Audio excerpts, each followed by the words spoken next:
Bonjour les investisseurs, j'espère que vous allez tous bien. On est parti pour une nouvelle vidéo présentation de portefeuille. Aujourd'hui, épisode 32 du 5 mars, épisode exceptionnel. J'ai acheté, j'ai vendu, j'ai fait des conneries et des bons coups. On va voir ça ensemble.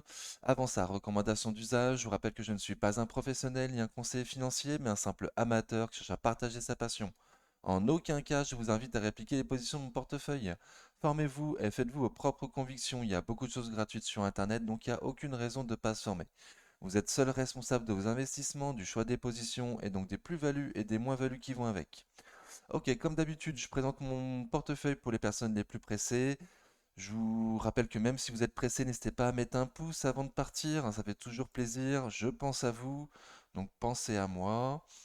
Voilà. Et pour ceux qui sont moins pressés, du coup, on va faire le tour du fichier Excel.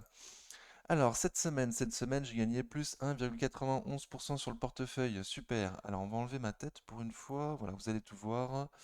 Donc, j'ai fait plus 1,91% sur la semaine. Donc, j'ai gagné 300,85 euros. Super. Alors, super, mais on va voir que je sous-performe de nouveau le CAC. Donc, comme je vous disais, depuis le début de l'année, j'ai fait plus 10,10%. Donc, j'ai gagné 1478 euros depuis le début de l'année. Depuis que j'ai commencé la bourse, j'en suis à 13,39%, donc 1902 euros. Pour ceux qui ont suivi les vidéos de l'année dernière, on se rappellera que j'ai eu une énorme perte de 1720 euros, voilà, qui m'a fait très très mal. Donc moi je compare mes performances par rapport à trois indices. Donc le CAC classique, depuis le début de l'année, il fait 13,51%, donc j'ai 3,41% de retard par rapport au CAC classique. Le CAC GR, donc dividende réinvesti, j'ai 3,57% de retard par rapport au CAC GR. Et pour finir, le CAC Mid and Small, donc là j'ai 1,76% de retard par rapport au CAC Mid and Small. Pendant un très court temps, j'étais devant le CAC Mid and Small. Bon bah là il semble reparti devant moi pour une durée indéterminée. Mes liquidités ont un peu changé et j'ai également rajouté de l'argent sur le compte bourse le 1er mars. Alors, je me suis rendu compte qu'en fait, je rajoutais de l'argent tous les mercredis depuis le 8 février. Donc voilà, j'espère ne pas remettre de l'argent mercredi prochain. J'avoue que là, ma liquidité a quand même beaucoup baissé. Voilà, donc j'espère ne pas avoir à remettre de l'argent la semaine prochaine. Sauf si les indices sont à 6008. Mais bon, je suis pas sûr. Ok, donc en tout, j'ai 4150 euros de cash, ce qui représente 20,48% de cash dans mon portefeuille. Sachant que j'ai mis que 2000 euros cette année, alors que normalement je dois mettre 2500 euros en 2023. Bon, pour être sincère, j'ai déjà les 500 euros, mais je les mets pas. Parce que quand je mets de l'argent pour la bourse, que je le vois, j'ai tendance à dépenser un peu plus. Donc je me le stocke sur un compte que je regarde pas trop. Ça m'évite d'avoir trop envie de dépenser. Ma liste de courses n'a pas changé. Voilà, donc j'ai 1900 euros qui ne sont pas prévus dans ma liste de courses en cash, que je n'ai pas prévu dans ma liste de courses pour pouvoir acheter des nouvelles sociétés. Ok. Ma feuille de rendement a légèrement changé. Je me suis allégé sur Amundi cette semaine. Alors, c'est une erreur. C'est une erreur. Disons que je voulais me renforcer sur les sociétés, mais j'avais pas envie de rajouter du cash de nouveau. Donc voilà, donc j'ai hésité entre deux sociétés pour savoir laquelle j'allégeais pour récupérer de l'argent, pour pouvoir remettre sur Xylam, Corian et Eurofins. Donc voilà, donc j'ai vendu Amundi, on en reparlera tout à l'heure. Donc j'ai renforcé Corian, il me semble, et j'ai renforcé bien évidemment Eurofins suite à la grande baisse qu'il y a eu cette semaine, on va en parler. Ok, donc j'ai un objectif de 5% de rendement sur mes portefeuilles, je suis pas loin. J'ai un objectif d'être à 50% du portefeuille sur une stratégie dividende et à 50% du portefeuille sur une stratégie spécu, croissance, value. Voilà, donc je suis presque à 50% sur les deux stratégies, donc ça me va. Ok. On va voir rapidement les graphes, mais on les voit régulièrement, donc je vais passer vite. Donc le graphe par société, Amundi est légèrement descendu, Eurofins est monté. Ok. Graphe réel, j'ai pas mis à jour, je suis désolé, j'ai zappé. Ah, Alors, par rapport à la répartition par secteur, donc du coup, j'ai un petit peu allégé le financier avec Amundi. Et j'ai agrandi le secteur santé avec Eurofins. Cette semaine, c'est tout ce que j'ai fait, il me semble, hein. On va voir les ordres vite fait. Si, j'ai rajouté également sur Xilam. Pardon, j'avais oublié, j'étais pas sûr. Donc Xilam également en média. Ok. Bon, il- le secteur financier et tech sont un peu plus élevés que les autres, mais pour l'instant, il n'y a rien de dramatique. Voilà. Et par rapport à la taille des entreprises, donc voilà la nouvelle répartition. Il y a un peu plus de large. Et Atos Coface devrait bientôt passer en mid and small, en mid, pardon, en société de taille moyenne pour Atos Coface avec l'augmentation de le prix du cours, enfin du cours de l'action. Je vais y arriver. Elle devrait passer en mid normalement. Voilà. Ainsi que Corian, un jour, quand elle sera à son bon prix, elle ne sera plus une small. Ok. Donc on repasse au portefeuille, on commence par le compte titre comme d'habitude. Donc le CAC a fait plus 2,24% sur la semaine et moi j'ai fait plus 1,91%. Donc je suis content de ma perf, mais voilà, je sous-performe de nouveau le CAC. Donc ça c'est chiant. Bon. Atos a fait plus 1, on y va y arriver, on va y arriver, hein.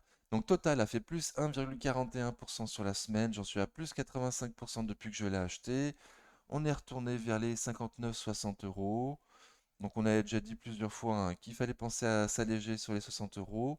Là, on est dans un range entre 55 et 60 euros. Voilà, moi j'ai un super dividende, donc je garde, enfin j'ai un super PRU, pardon, donc je garde pour le dividende.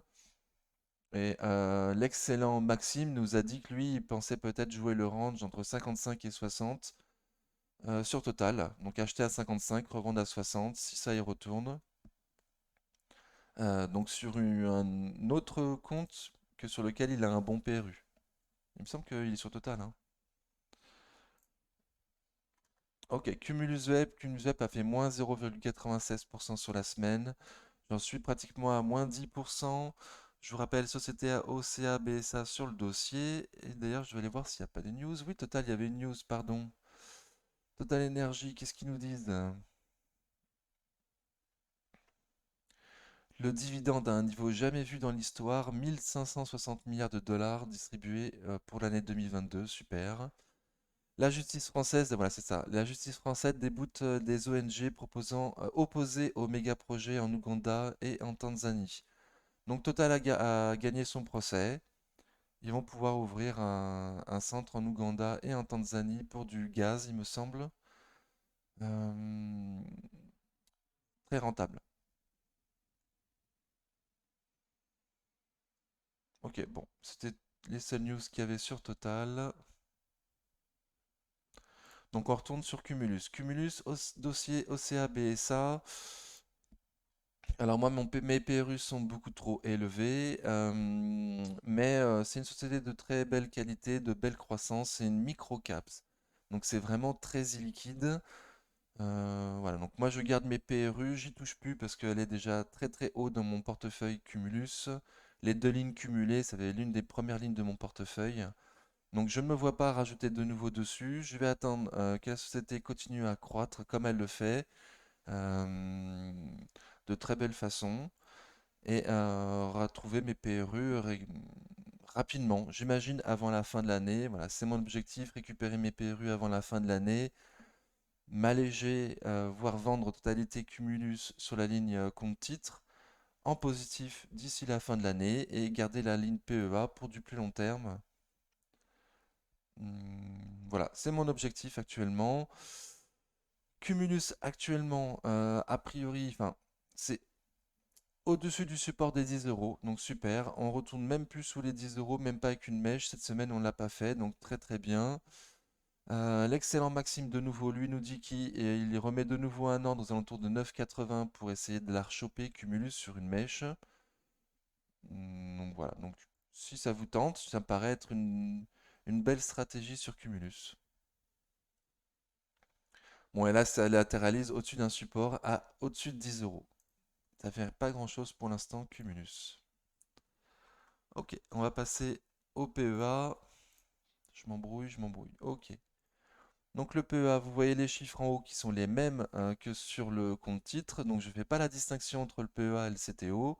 L'ensemble des deux, c'est mon compte bourse. Alors, on voit sur la semaine qu'il y a des gros montants, il y a des gros pourcentages. Donc surtout dans le haut du portefeuille, Coface et Atos qui ont très très bien performé cette semaine, qui m'ont sauvé mon portefeuille, hein, clairement. Sinon, il y a pas mal de rouge quand même, surtout dans le bas du portefeuille, donc ça c'est cool. Le bas du portefeuille, c'est les plus petites lignes, donc qui ont un plus petit impact sur mon portefeuille. On voit quand même Eurofins qui a grandement baissé cette semaine, donc j'en ai profité pour me renforcer entre 58 et 60, comme on avait parlé sur la chaîne, donc très très bien. Bon, pas assez à mon goût, je pensais pas que ça allait remonter assez vite, aussi vite, mais bon, c'est comme ça. Equasens qui continue à baisser. D'ailleurs, Reward, on en est où, pardon? Plus 1. Donc elle, ça s'est stabilisé. Elle avait beaucoup perdu dans les semaines précédentes, donc très bien. Là, c'est Equasens qui perd cher. Xilam qui continue à s'enfoncer. Et Corian, je croise les doigts. Mon nouveau Bouletos de la semaine dernière, qui là reprend 4,60. Aurions-nous touché le point bas? Bon, on ne pourra pas savoir. Perso, je me suis pas encore renforcé, je compte le faire. Voilà, je me suis renforcé sur Xilam, mais pas encore sur Corian. Donc on va voir en détail. En détail, donc Kofa, ça fait plus 5,65% sur la semaine. J'en suis à plus 28,88%. Super. La force tranquille sur Kofa, ça monte tranquillou. Dans son canal haussier, très très bien. Ça casse les supports les uns après les autres. Moi, j'ai plus d'objectifs au-dessus, hein. On est au plus haut historique. Chaque jour, on fait des nouveaux plus hauts historiques. Voilà, par contre, moi je vous disais que j'attendais entre 15 et 16 euros pour m'alléger éventuellement si on y va. Là, on se rapproche fortement des 15 euros. Donc il risque quand même d'y avoir des prises de bénéfices assez rapidement. Donc attention, attention. Moi, à 15 euros, est-ce que je m'allège? Bon, je sais pas. Il faudra que ça reste un certain temps. Peut-être que si je vois une sorte de double bottom, double top, pardon, que ça me fait un peu peur, là oui, je m'allégerai un petit peu. Si ça continue à monter comme ça en restant dans son canal très haussier, bon, pas sûr. Donc, je risque de m'alléger, mais c'est pas sûr. On va voir la configuration graphique sur Coface, voir ce que ça donne. Pour l'instant, c'est hyper haussier. Je déconseille à tout le monde d'acheter. Pour moi, ces prix-là, c'est super cher, hein, il y a longtemps que je le dis. Atos, ça fait plus 10,59% sur la semaine. Il me reste toujours moins 11% de moins-value sur Atos. Donc, j'ai vu qu'il y avait une news. Atos, réduction de la perte en 2022. Donc oui, on a eu les chiffres sur 2022. On a eu les chiffres sur Atos, les chiffres annuels. Alors, hier dans sa vidéo, Maxime nous disait qu'il comprenait pas trop parce qu'il y a des gens qui disaient que c'était très bien les résultats d'Atos et d'autres qui disaient que c'était pas bien du tout. Donc je vais essayer de faire un résumé. Les chiffres d'Atos de cette année sont nuls, ils sont pourris, ils sont abominables. Voilà. Mais comparé à l'année dernière c'était catastrophique, hein. Donc comparé à l'année dernière, bah, c'est beaucoup beaucoup mieux. Seulement c'est toujours pourri quoi. Donc voilà mon résumé sur les chiffres d'Atos de cette année, pour savoir pourquoi il y a une différence de perception par les gens. Donc on va voir, Atos publie au titre de 2022 une perte nette de 1 milliard d'euros. Voilà. Donc réduite par rapport à celle de l'année dernière de 2,96 milliards d'euros. Donc pratiquement 3 milliards de pertes l'année dernière. On n'a plus que 1 milliard de pertes cette année. Donc je comprends que des gens ont été soulagés, mais c'est quand même minable, quoi. C'est nul, hein. Bon. Mais un taux de marge opérationnelle en retrait à 3,1%. Donc c'est une société technologique, Atos, qui a des marges de 3%.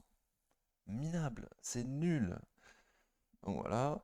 Son chiffre d'affaires a augmenté de 4,6% à plus de 11 milliards, avec une stabilité en organique à plus 0,1%. Le groupe pointant toutefois un rebond de sa dynamique commerciale au quatrième trimestre avec un ratio de prise de commande sur chiffre d'affaires à 112%. Tu m'étonnes, ils font des marges à 3%. Il n'y a pas une seule société technologique au monde, à mon avis, euh, qui prend des contrats avec des marges à 3%, quoi. Donc voilà, voilà pourquoi ils ont signé des contrats avec Google, Amazon récemment, parce que les marges des contrats sont nulles. Voilà, tout ça pour faire du chiffre d'affaires, mais voilà, les marges sont pourries. Le résultat net part du groupe étant négatif en 2022, le conseil d'administration a décidé, lors de sa réunion du 28 février, de ne pas proposer de dividende. Quelle surprise!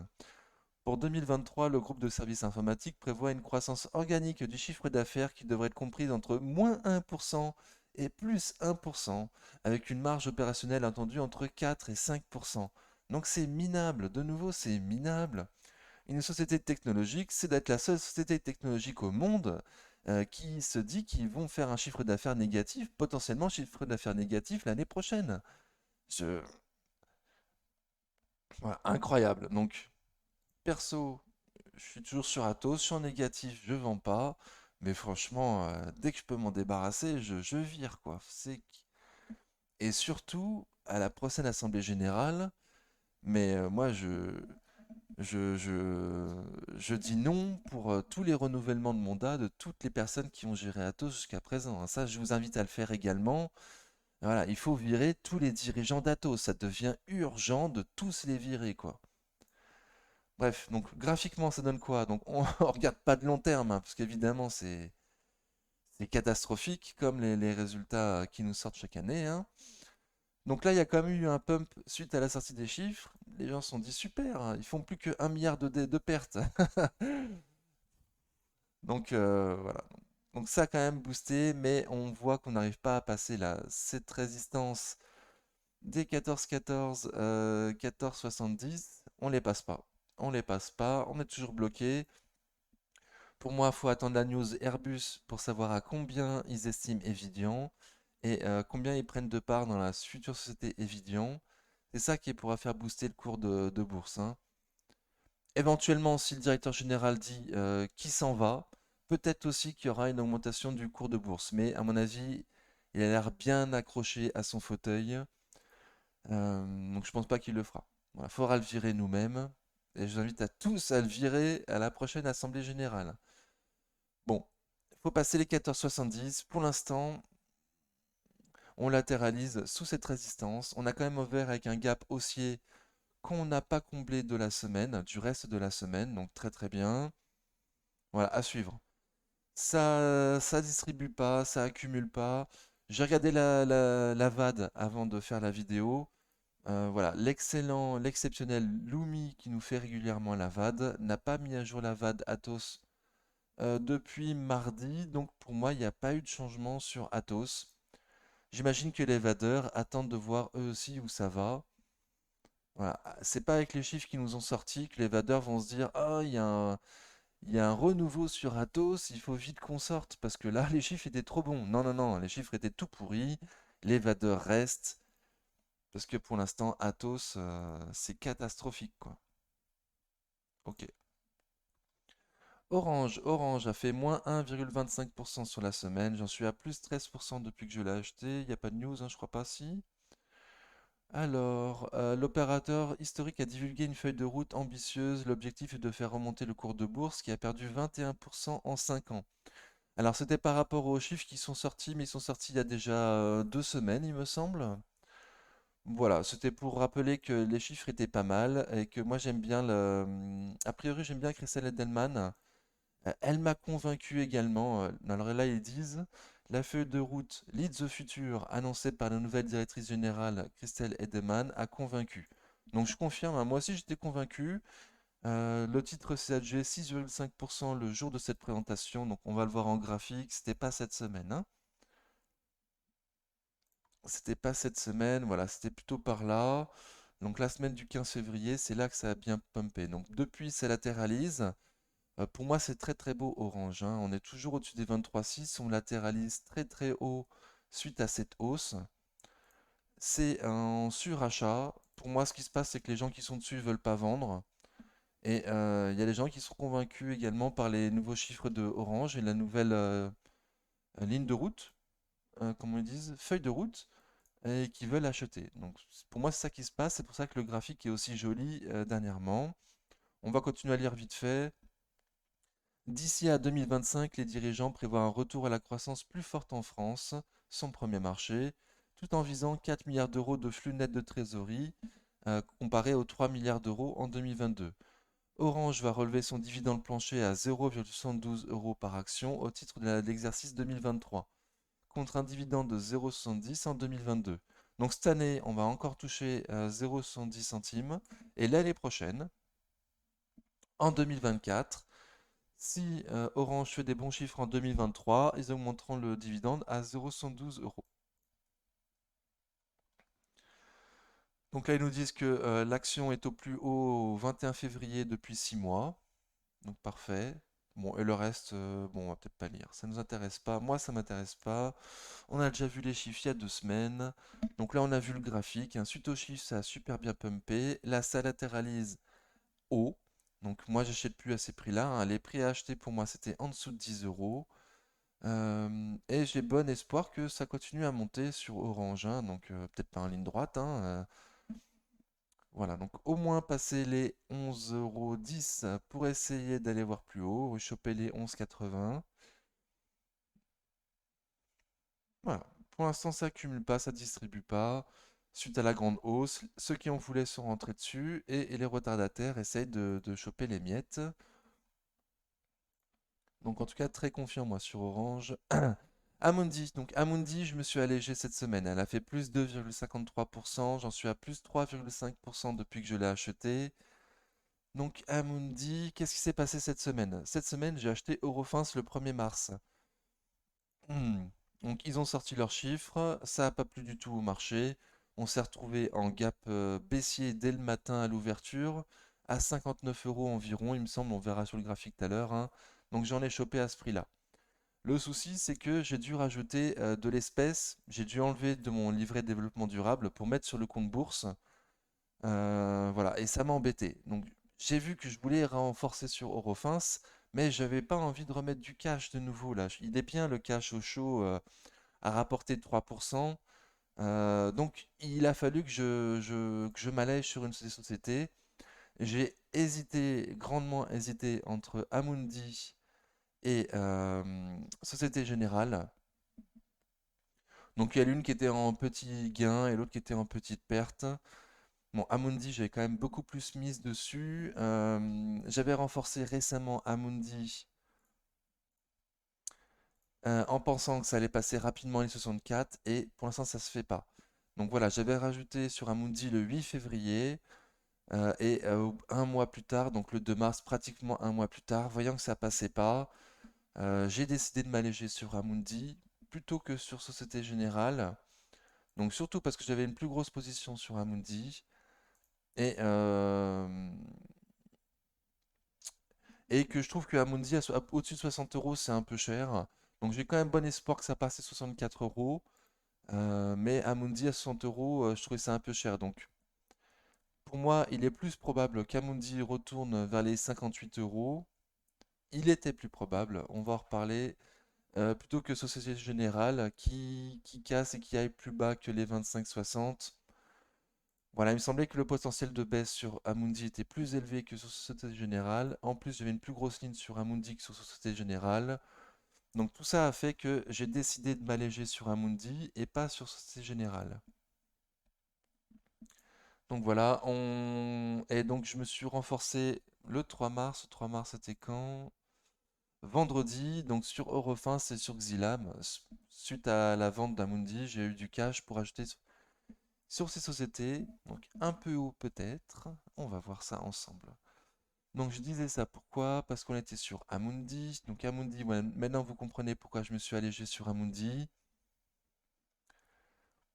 Voilà, c'était un arbitrage. Est-ce qu'il aurait mieux fallu que je mette les 250 euros du livret de pont durable pour que je mette sur Amundi? Voilà, peut-être. Bon, moi, quand je l'ai fait, j'avais pas envie de rajouter de nouveau de l'espèce.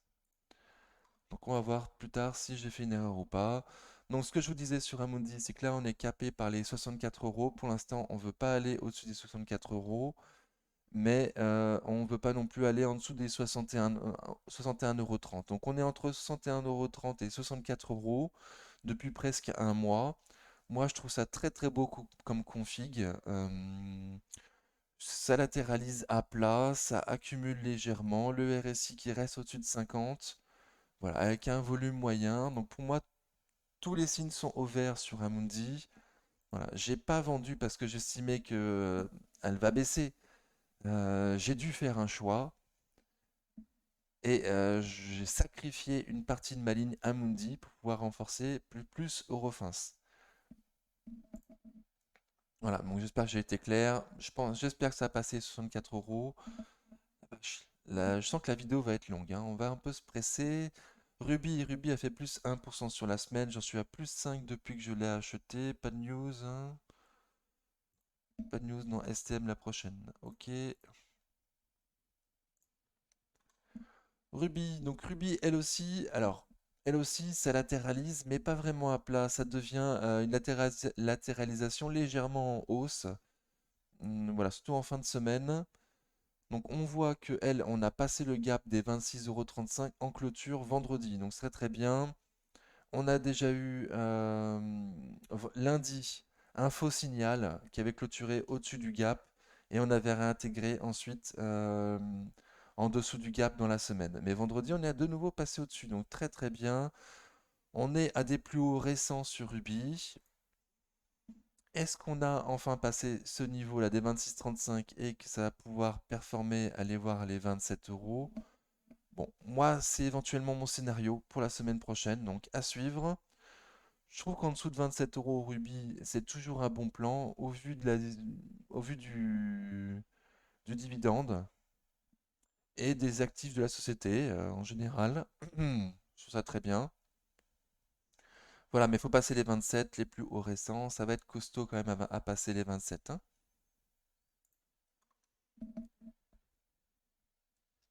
J'ai pas dit de prix en bas. J'ai pas dit de prix en bas, effectivement. Je pense que mon PRU fera support à 25,20 €. Voilà, les 25 euros feront support si jamais on y va.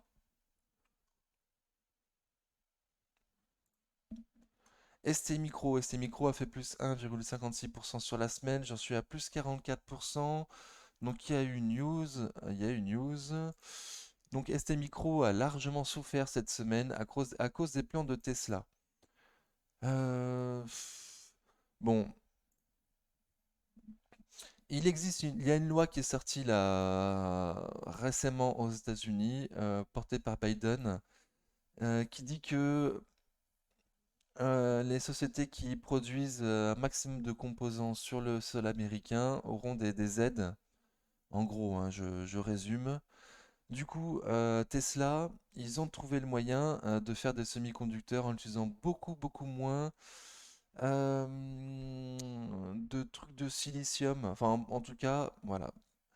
STMicro est un fournisseur de Tesla, un bon fournisseur de Tesla, mais Tesla a développé une technologie qui se qui pourrait se passer qui vont leur permettre de se passer de STM en grande partie. Donc voilà pourquoi STM a largement chuté cette semaine en bourse. On va voir ça en graphique. Oups, pardon. Donc voilà, donc quand on a la news sur Tesla qui a fait leur propre technologie de semi-conducteurs, on a ouvert un grand gap baissier là le 2 mars vers les 42 euros et on s'est quand même repris toute la semaine, toute la journée, pardon, toute la journée, on a pratiquement fini au plus haut de la journée. Donc certains ont eu peur de la news et certains ont estimé que c'était une opportunité d'achat. Personnellement, j'ai rien fait, mon PRU il est bien plus bas, donc je vois pas pourquoi j'irais flinguer mon PRU, donc j'ai pas touché. Je l'avais dit la semaine dernière à 46 euros. Moi, j'étais peut-être un peu gourmand à attendre 50 euros, hein. Peut-être qu'il était de bon ton de prendre une partie de ce bénéf à 46 euros au cas où. Voilà, je l'avais dit. Donc à suivre. Mais vu la force du rebond, Vu que ça a accumulé, que même au plus bas, donc le jeudi 2 mars, quand il y a eu la news, on n'est pas passé en dessous des 50 de RSI. Moi, je serais très confiant sur STM pour que ça passe enfin les 46 euros en clôture et qu'on aille voir les 50 euros potentiellement. Donc voilà. Donc de nouveau, on a un point bas là à 42 euros, donc je pense pas que ça ira en dessous. Si jamais on va en dessous des 42 euros, il y aura le gap à combler à 39,45. Mais de nouveau, hein, vu la puissance du rebond qu'il y a eu, j'y crois pas. Je crois qu'on va aller voir les 50. Reworld Media, elle a fait plus 1% sur la semaine, j'en suis à plus 1,89%. Comme je vous disais en début de vidéo, elle a grandement baissé ces dernières semaines, Reworld. Donc elle a grandement baissé là depuis le 14 février. Alors, j'ai peut-être... Donc voilà, donc le 17 février, on a une news comme quoi un trio d'investisseurs, Courby, Kretinsky et Sterrin, étaient candidats au rachat de la société Editis, donc vendue par Vinci. Vinci, oui, je crois. Oui, c'est ça. Je vais cliquer dessus pour être sûr. Vivendi, pardon, Vivendi, bien sûr Vivendi. Ouf. Ouais, j'ai eu un doute. Donc, pour moi, est-ce que c'est à cause de ça que Rebrand Media a pris un petit coup? Est-ce qu'il y avait des spéculateurs qui étaient sur le dossier en se disant il se peut que Reworld Media fasse l'objet d'une OPA un jour? Parce que je rappelle que Reworld Media, est-ce que je vais pouvoir le voir sur Boursorama? On va voir ça ensemble. Reworld Media a un flottant. Alors moi, j'ai pas cette information-là. Pour moi, ils avaient un flottant à 65% Reworld. Alors, on va voir sur Boursorama. Est-ce qu'ils ont d'autres informations? Pour moi, Reworld Media avait un flottant supérieur à 50%. Donc potentiellement cible d'une OPA. Et voyant que les milliardaires français ont plutôt choisi Editis, je me dis c'est peut-être pour ça que Reworld Media a un petit contre-coup. Bon, Internet, ça veut pas. Donc voilà, donc est-ce que c'est pour ça que ça a baissé récemment? Double top également. Bon, j'avais dit que bon, ouais. Bon, le double top, effectivement, il est là et ça donne en cible. Voilà, le bas du range d'avant. Donc c'est ce que j'avais dit. Les 5,40, 5,80, nouveau range. On retourne. Excusez-moi, j'ai du mal, hein. Oh là là. On était sorti de ce range entre 5,40 et 5,80. Là, c'est très bien. On était passé au-dessus des M200 jours. Mais au-dessus des M200 jours, on a fait une sorte de double top. Et ce double top nous donne comme objectif le retour dans le bas de l'ancien range à 5,40. Donc voilà, double top. Donc vous avez ma théorie sur le pourquoi de cette baisse sur Reworld. Donc il y a le double top graphique. Et en même temps, il y a les milliardaires français qui ont préféré acheter une autre société de médias que Reborn Media. Bon. Donc je reste dessus, très confiant. L'ancien range 5,40, 5,80 semble repartir de plus belle. Donc voilà. Bon, à suivre. À suivre. Si ça passe à 5,80, effectivement, on pourrait peut-être aller viser les 6 euros M200 jours. Et 5,40 pour se renforcer, c'est paraît pas mal du tout. Un bon prix, en dessous de mon PRU à moi. Donc je vais pas vous dire que c'est un mauvais prix. Voilà, moi je pense que mon PRU il est pas dégueu. Voilà, je pense qu'à 5 euros c'est super, c'est plus optimisé 5 euros. Et en dessous, hein, bien sûr, hein, mais est-ce qu'on va aller en dessous des 5 euros? C'est pas sûr.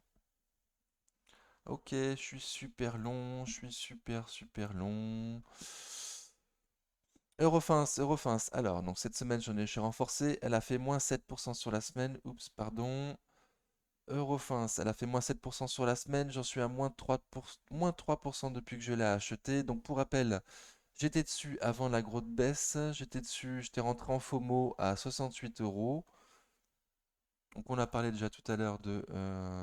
je m'étais renforcé. Voilà, donc moi j'avais un PRU de très haut à 68 euros. Il y a eu la grosse baisse suite à la sortie des chiffres. On est tombé direct entre 58 et 60, comme on vous disait. Donc moi j'ai renforcé à 59. J'ai renforcé par là, ouais.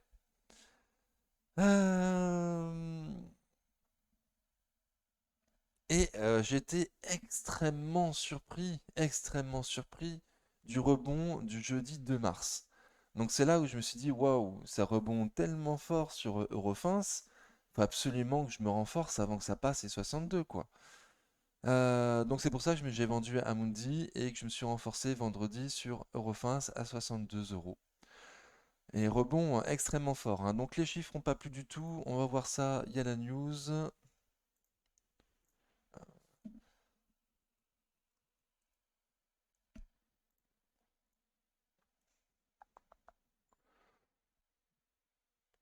Donc flottant sur zone bourse 64%. Donc je sais pas qui a raison, qui a tort, mais en tout cas voilà. Donc Reworld Media est potentiellement, elle sera potentiellement dans l'avenir une cible d'une OPA. Moi c'est un point positif supplémentaire pour rester dessus. Donc Eurofins a sorti ses chiffres, net repli des profits en 2022. Excusez-moi, je regardais sur la chaîne de Top Invest, il en a fait la vidéo. Eurofins, oui, il a sorti la vidéo, donc je vous invite fortement à aller voir la vidéo de Top Invest. Elle est géniale, elle dure 15 minutes, c'est pas bien long. Et vous en saurez un peu plus sur, en tout cas, son avis à lui, savoir combien elle vaut Eurofins. Donc Eurofins a dévoilé un bénéfice net en recul de 23% en titre de 2022 à 606 millions d'euros. L'EBITDA ajusté du groupe français de laboratoire d'analyse a reculé de 20% à 1,51 milliard, faisant ressortir une marge de 22,5% contre 28% un an auparavant. Les revenus sont stables à 6,71 milliards d'euros, en dépit d'une baisse de plus de 800 millions d'euros des revenus liés au Covid. Donc Eurofins vit cette année un EBITDA ajusté entre 1,35 et 1,40 milliards. Donc encore en retrait par rapport à l'EBITDA de cette année, hein. Encore en retrait, hein. Pour des revenus entre 6,7 et 6,7 milliards d'euros. Alors, donc en retrait par rapport à des revenus en 2022 à 6,71 milliards. À l'horizon 2027, le groupe tape sur des revenus proches de 10 milliards d'euros et une marge EBITDA de 24%. Donc, sur Eurofins, Eurofins, magnifique société, hein, depuis des années, croissance interne, croissance externe, des belles marges, un super management, euh, une dette qui est gérée. Donc voilà, donc super société. Cependant, lors de la crise du Covid, il y a eu énormément euh, de revenus supplémentaires sur Eurofins suite au Covid. Énormément de gens ont fait des tests, alors que d'habitude on n'en fait jamais des tests. Et là, tous les Français ont fait des tests en 2020, en 2020, en 2021 et encore en 2022. Donc ça a largement fait booster le chiffre d'affaires ainsi que les marges de Eurofins. Donc aujourd'hui, la comparaison est assez compliquée. Euh, évaluer une société comme ça qui a un chiffre d'affaires qui a été largement boosté par un phénomène temporaire, c'est- du coup, c'est plus compliqué pour évaluer cette société, hein, qui a toujours fait de la croissance interne, toujours fait de la croissance interne, et toujours eu des belles marges. Euh, donc voilà, donc moi je trouve qu'entre 58 et 60 euros, c'était une super opportunité.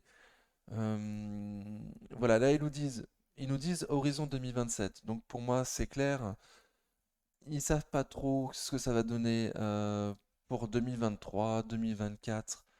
Le Covid et tout ça, les marges, le chiffre d'affaires.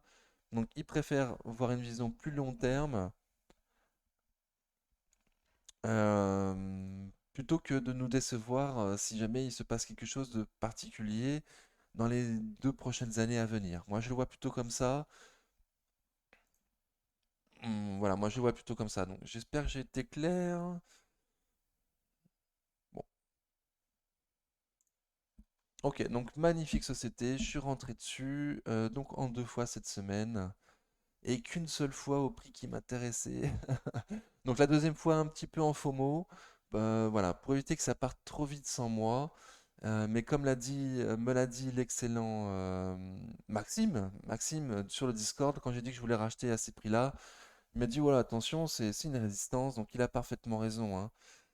62, 60, 62, 70, 63 euros, on voit là que c'est un point pivot, entre guillemets. Les 63 euros ont longtemps fait support. Donc aujourd'hui, on est en dessous. Donc ça fait résistance. Voilà. Moi, j'ai bon espoir que ça passe à 63 euros quand même. C'est pour ça que je me suis renforcé à 62, 70, je crois, donc un peu haut. Mais voilà, potentiellement, si ça retourne en dessous de 60, sincèrement, je vous conseille de rentrer dessus. C'est une super boîte pour du long terme. Alors, je vous conseille pas, hein, c'est que mon avis d'amateur. Et même 60 euros, ça paraît pas mal. Donc voilà, si t'es dessus, que t'as 50% de te cash, qu'en plus t'as ton livret A blindé, machin, si ça retourne entre 58 et 60 euros, je te conseille de rentrer dessus. Sincèrement, magnifique boîte, un beau dividende, de croissance pour l'avenir. Moi, je suis assez confiant. Voilà, j'ai pas trop parlé de graphique. Je pense que voilà, 63 euros à passer. 63 euros à passer. Tant qu'on les a pas passés, il se passe rien. Et entre 60 et 58 euros, super prix d'achat pour moi, c'est que mon point de vue. Société Générale a fait plus 2% sur la semaine, j'en suis à moins 1% depuis que je l'ai acheté. Et l'excellent Laurent Albis, dans sa vidéo de vendredi, a fait un point sur le secteur bancaire. Il nous a dit ce qu'on peut voir avec le graphique de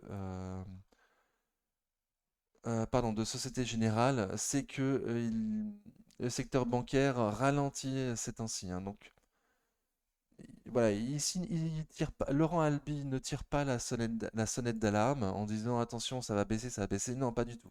Il dit juste que pour l'instant, il y a une petite pause sur le secteur bancaire, donc il faut en prendre conscience, il faut la voir, il faut la regarder, la suivre pour être sûr que ça déborde pas plus bas.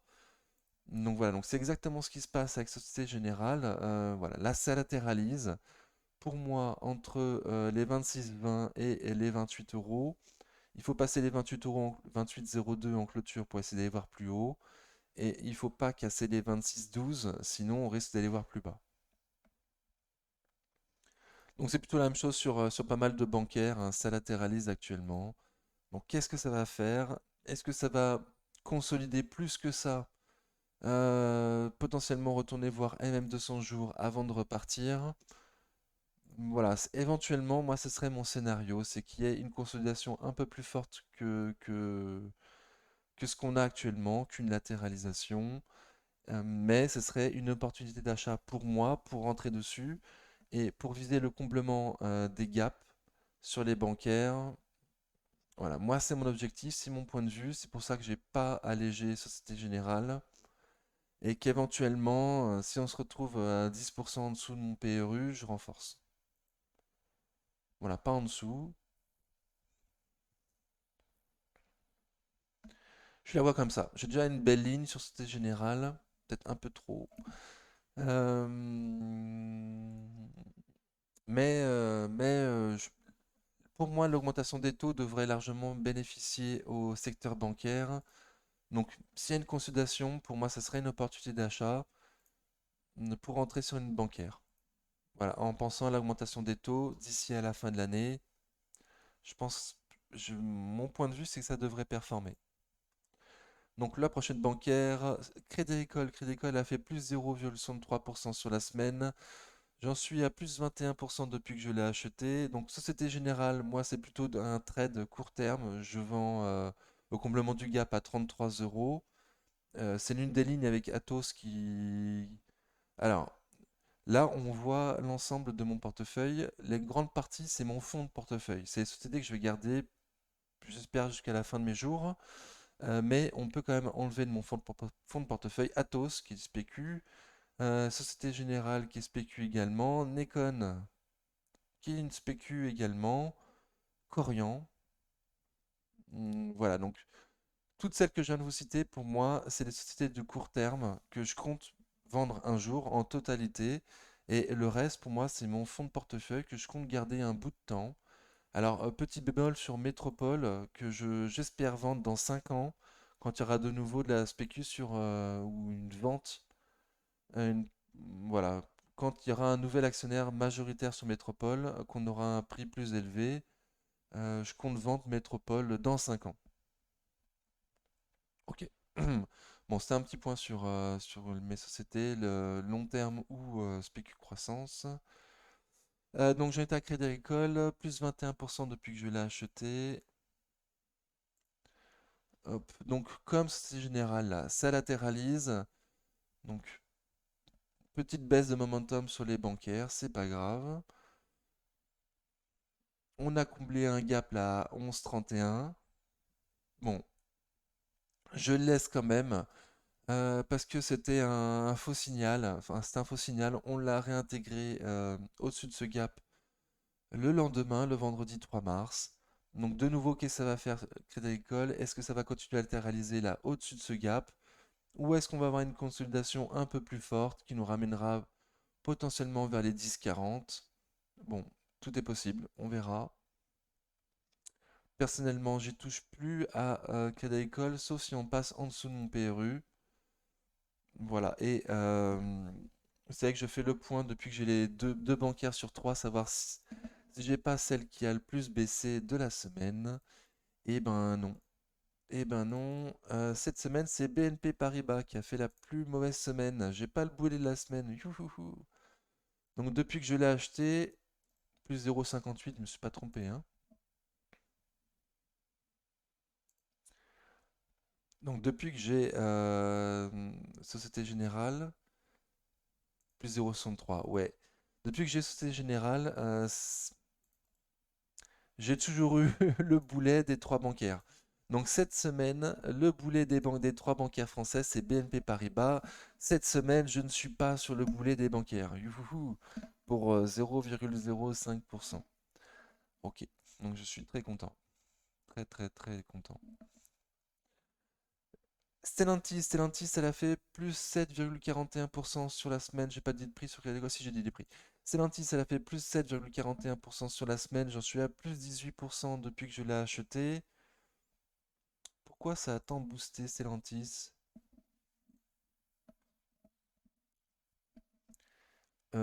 Excusez-moi, est-ce que j'ai enlevé la news sur Stellantis par erreur? Est-ce qu'on l'a déjà vu? Il y a eu les chiffres sur Stellantis.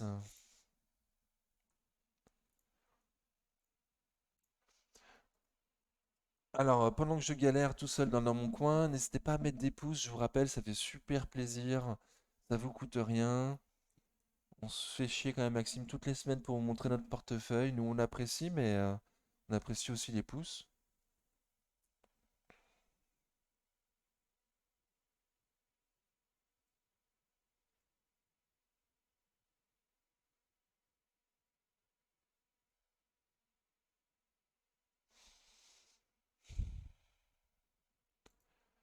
Oh, on a vu les chiffres sur Stellantis. Qu'est-ce que j'ai fait? Ah putain, mais il y a trop de news en plus. Je suis désolé, les pick-up à chaque fois, il y a trop de news. Moi, c'est aussi pour ça que j'apprécie les petites, quoi, hein. Tous les jours, ils se sentent obligés de te sortir 5 trucs à dire.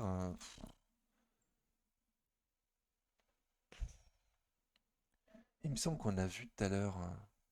Je me serais trompé?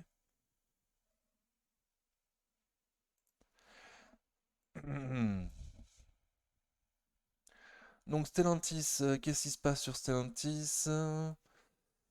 Un broker agit sur conseil, belle poussée, nouvelle organisation, ouais, on s'en fiche. Stellantis se renforce en Turquie, ouais. Peugeot occupe la première place du marché des véhicules particuliers, ok. Augmentation des immatriculations, j'imagine que c'est en France. Donc on s'en fout. Stellantis, société internationale. La France est une petite partie de son marché. Ils veulent développer Ram Truck en dehors des États-Unis. Ouais, bon.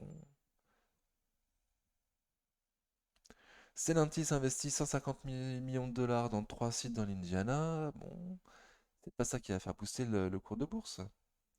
Il y a eu les chiffres sur Stellantis, j'ai pas vu.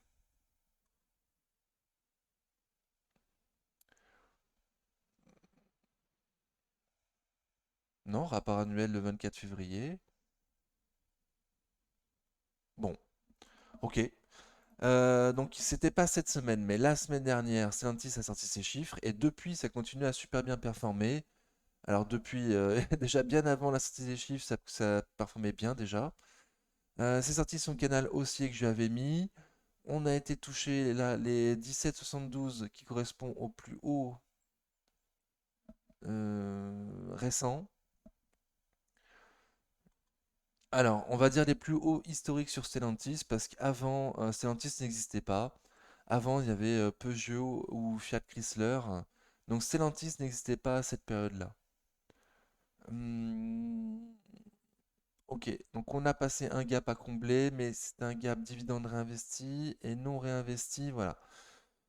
Donc dividende non réinvesti, on est dans une résistance et le gap à combler est à 18,50. Donc pour moi, prochain objectif sur Stellantis, 18,50. Est-ce qu'on va y aller tout de suite? Bah, je suis pas sûr, hein. Là, il y a quand même une hausse qui paraît assez parabolique. Donc il devrait quand même y avoir une petite résistance, une petite latéralisation, une petite respiration, pardon, voilà, une petite respiration avant que ça reprenne la tendance, une tendance haussière, je trouve. Ce serait plus sain peut-être. En tout cas, magnifique, magnifique. 18,50 pour moi, prochain objectif. Hmm, magnifique. Peut-être passer les 17,66. Là, on est toujours dans la résistance pour moi. Hmm.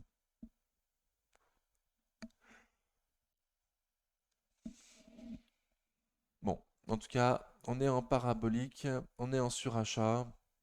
C'est plus le moment d'acheter. Donc, à voir ce que ça fait. Allez, on va passer un peu vite. Ça va être très très long. Cumulus, ça fait moins 0,96% sur la semaine. J'en suis à moins 16 sur la ligne du PEA. Donc, on l'a vu tout à l'heure sur la ligne du compte titre. Donc voilà, pas la peine de la revoir. Equasens, ça fait moins 3,20% sur la semaine. J'en suis à plus 26% depuis que je l'ai acheté. Donc Equasens, pour moi, je disais 80 euros, ça me paraît un peu cher. 70 euros, j'aimerais bien me renforcer si ça retourne à ces prix-là, mais je suis pas sûr qu'on y retourne.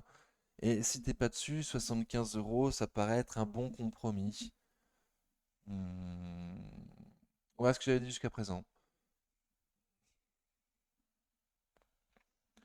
Alors vendredi, on a cassé M200 jours vendredi par le bas, avec un peu de volume.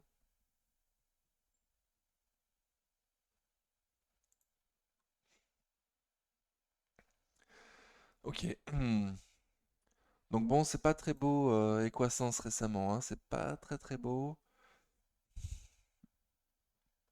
Donc si ça se reprend de nouveau lundi et qu'on repasse enfin, enfin qu'on repasse au-dessus des M200 jours, euh, voilà, pour moi il y a deux possibilités semaine prochaine, hein. C'est soit on continue la baisse, le cassage des M200 jours, c'est pas un faux signal et effectivement on va aller voir plus bas. Les 74 euros en premier, les 72 euros ensuite. Et si ça se reprend lundi, bon, donc on aura fait un faux signal en dessous des M200 jours et ça repart en direction des 80, 82 euros. Voilà, on va passer les 82 euros en clôture pour essayer d'aller voir les plus hauts, les 84. Magnifique boîte, mais bon, à ces prix-là, effectivement, c'est peut-être un peu chéro. Ok. Métropole, elle a fait moins 0,21% sur la semaine. Donc là, on arrive dans mon quart, le quart des boulets, hein. Pour rappel, définition du boulet. Boulet, c'est une société qui est en perte, qui est en moins-value sur mon compte, que je me traîne comme un boulet, comme un boulet que j'aurais accroché à la cheville et qui m'empêche d'avancer dans la plus-value. Ouais. Donc un boulet, Un boulet, normalement, tu le coupes. Normalement, si t'es un beau gosse et que tu suis tous les préceptes boursiers des gens qui gagnent de l'argent en bourse, ils te disent, quand tu passes en moins-value, tu coupes. Voilà, si ça suit pas ton plan, tu coupes. Généralement, quand tu rentres sur cette société, c'est que tu penses qu'elle va monter, donc si elle baisse, tu coupes. Voilà, moi je le fais pas, je le fais pas. Parfois même, je les entretiens, mes petits boulets. Je les nourris, je les fais grossir, j'en prends soin. Parfois, pour mon plus grand bonheur, mon boulet se transforme tel un papillon en chrysalide. Mon boulet se transforme en papillon et s'envole vers la plus-value de temps en temps. Voilà. Le plus souvent, quand tu nourris ton boulet, ce qui arrive, c'est qu'il t'enfonce plus bas que terre, qu'il t'entraîne avec lui dans sa chute, et qu'arrivé très très bas, tu te dises merde, j'aurais dû couper depuis longtemps. Donc voilà pour moi la définition des boulets. Donc on arrive dans la partie des boulets, des petits boulets. Métropole TV a fait moins 0,21% sur la semaine. J'en suis à moins 1,83% depuis que je l'ai acheté. Métropole, c'est sur une tendance baissière là actuellement. C'est pour ça que pour moi c'est un boulet. Donc c'est un boulet que je vais entretenir. Je le garde pour le dividende. Il y a une petite latéralisation là à 14,20, mais on est toujours en dessous de la moyenne mobile court terme. On distribue pas, on n'accumule pas, mais on est en dessous de 52 RSI. Donc pour moi, ça veut dire que ceux qui sont dessus, ils vendent pas, ils gardent pour le dividende. Mais ceux qui sont pas dessus, bah, ils ont pas spécialement envie de rentrer dessus. Là, actuellement, c'est trop cher. Le dividende, il est pas. Enfin, moi, c'est en dessous de mon PRU, hein, mais moi, je trouve que mon PRU, il est nul, hein. Mon PRU, il est pas bon pour moi, donc à ces prix-là, c'est pas des super prix. Hum, pour moi, c'est toujours une tendance baissière. Donc, je m'attends à ce que ça ait testé M200 jours à 13,50 et éventuellement les 13 euros, que ça casse M200 jours. Donc, voilà, à suivre. Donc, pour l'instant, ceux qui sont dessus vendent pas. Euh, Et pour avoir des acheteurs, à mon avis, il faudra descendre. Moi, plutôt vers les 12 euros pour acheter. Au-dessus, ça me paraît un peu cher, Métropole. Tendance baissière actuellement, je le redis, parce que je suis pas sûr à chaque fois de bien tout vous dire. Xilam a fait moins 4,83%. J'en suis à moins 6 depuis que je l'ai acheté.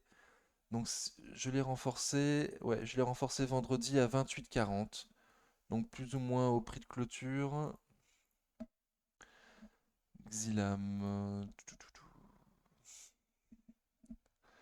Donc je l'ai renforcé à 28,40 parce que pour moi le bas de mon canal est à 28,20. Alors sur le Discord on me dit plutôt bas de canal à 28.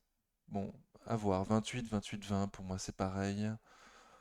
Donc pour moi on est en bas du support. Je joue mon support. Voilà, je joue mon support. Je trouve qu'à ces prix-là, Xilam, c'est toujours pas l'opportunité du siècle. De nouveau, c'est pas l'opportunité du siècle. Qu'il va certainement falloir attendre la sortie des chiffres. Et je parle pas seulement du chiffre d'affaires pour avoir un renouveau sur Xilam. Voilà, ils ont quand même dit qu'ils dépréciaient leur back catalogue. Euh, donc faut voir les revenus. Bon, moi je suis très très confiant sur Xilam, je suis très confiant.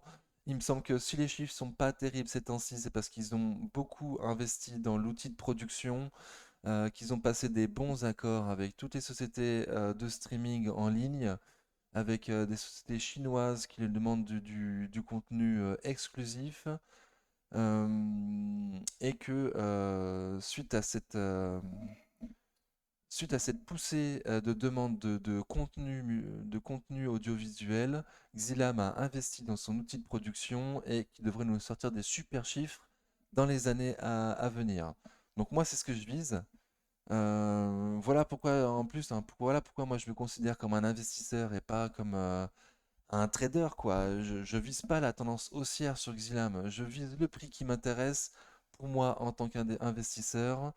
Je vise la qualité de la société et je vise le, la belle augmentation du chiffre d'affaires et des bénéfices, comme il y a toujours eu sur Xilam, voilà, pour les années à venir. Donc je mets à profit cette baisse qu'il y a sur le cours de Xilam à mon profit. Voilà, j'estime que c'est une bonne chose pour un investisseur. Bon, et si je vous dis tout ça, c'est parce que clairement, c'est un énorme tendance baissière. Que si j'étais un peu plus malin, même un investisseur malin, voilà, même investisseur, si j'étais plus malin, j'aurais attendu le passage de la moyenne mobile court terme et rentré dessus dans une belle tendance pour éviter de me taper un boulet supplémentaire. Voilà, là aujourd'hui, mon Péru est à 30-40. Si j'attends de passer la moyenne mobile court terme pour rentrer dessus, ça se trouve, les investisseurs malins rentreront dessus en dessous de mon PRU. Voilà, moi j'ai fait du FOMO, hein. Clairement j'ai fait du FOMO. J'essaie de me justifier en disant je suis un investisseur, ceci, machin, mais je suis en FOMO, hein. Je suis en FOMO, j'ai peur qu'elle parte sans moi, j'adore cette boîte, j'ai peur qu'elle parte sans moi. Et j'avais un biais d'ancrage, il y a aussi pour ça, hein. J'avais un biais d'ancrage sur Xylam, moi auparavant, mon PRU était plutôt vers les 42, je crois, je sais plus, 44.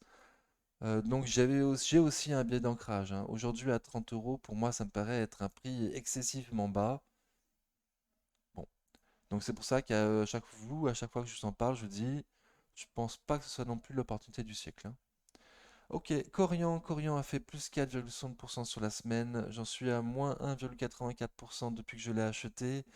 Donc elle, par contre, je me suis pas renforcé. J'ai hésité, hein. J'ai hésité entre Xylam et Corian. J'ai trouvé que Corian n'était vraiment pas loin de mon PRU, que ça valait pas le coup du tout. Surtout que si après ça s'effondrait, Corian, bon, voilà. Mes boulets là sur la fin, la Métropole, non, non, pas Métropole.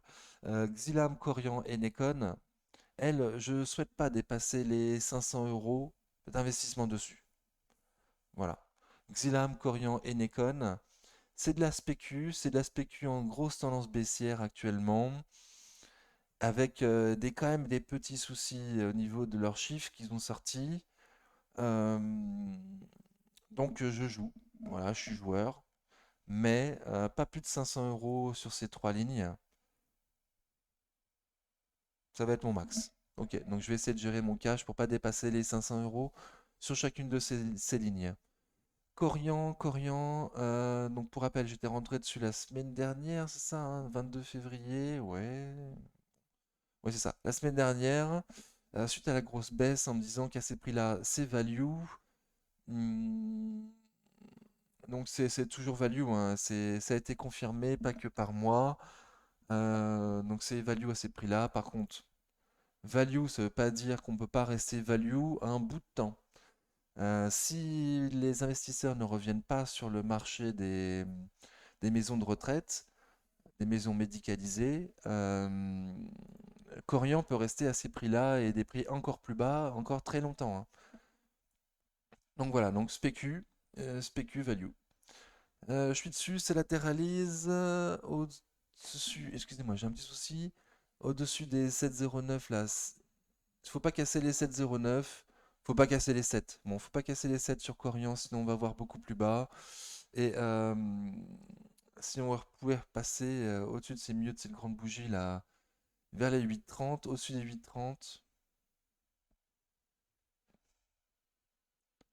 Bon, bon au-dessus de 8,50 quand même.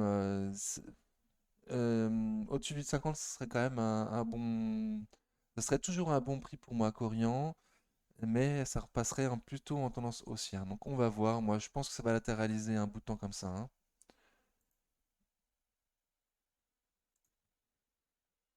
Voilà, donc j'ai fait un petit canal. Ah, excusez-moi, j'ai un problème là, il y a du soleil. Ok, donc moi, je suis plutôt d'avis de penser qu'on va latéraliser dans cette de range là. Donc on va voir, à suivre, c'est encore trop tôt pour le dire, hein. Mais en tout cas, on n'aggrave pas la situation sur Corian, on descend pas au sud. Il y en a d'autres comme moi, ça accumule là, qui pensent qu'à ces prix-là, c'est quand même intéressant. Donc voilà, à suivre. Et on finit avec Nikon. Nikon, moins 0,44% sur la semaine. J'en suis à moins 26,75% depuis que je l'ai acheté. Donc les chiffres sont pas bons sur Nikon. C'est pour ça que ça baisse. Ça baisse pour une bonne raison. Voilà, donc on attend toujours la sortie des nouveaux titres de leur jeu. Pour l'instant, ça sort pas. Pour l'instant, ça sort pas. Il n'y a pas de news, il n'y a rien. Donc RSI est largement en dessous de 50 depuis un bout de temps. Ça distribue. Graphiquement, ça glisse tout doucement vers le bas. Donc là, il y a un gap à combler à 2,15. Ouais, c'est ça, 2,15. Moi, je suis d'avis de penser qu'on va aller retourner voir les deux. Alors à 2, il risque d'y avoir du monde et un petit rebond technique. Mais sans sortie de chiffres, sans sortie de jeu, ça devrait rien faire, Nikon, hein. Ça devrait rien faire. Donc mon temps que ça baisse pas en dessous des deux, moi ça me va. Si ça casse les deux, ça m'embêterait quand même largement, hein. Bon, ok, donc la vidéo doit être super super longue. Je vous remercie d'avoir suivi la vidéo jusque-là. Je vous rappelle qu'on fait partie d'un Discord, n'hésitez pas à nous suivre. Je suis loin d'être le meilleur. Mais avec Maxime, on n'est pas du tout les meilleurs, on est juste les moins timides. C'est pour ça que c'est nous qui faisons les vidéos. Et j'ai fait toute la vidéo sans ma tête. C'est ça? Ah oui. Oups. Bah au moins vous avez tout vu pour une fois. Pour une fois vous avez tout vu. Voilà, je mets ma tête en gros pour finir du coup. Bah écoutez, merci beaucoup d'avoir suivi la vidéo jusque-là. On se retrouve dans la semaine pour une vidéo d'analyse technique. Je sais pas quand exactement. Et sinon la semaine prochaine pour une vidéo de portefeuille. Allez, merci beaucoup. Prenez soin de vous. À bientôt. Ciao.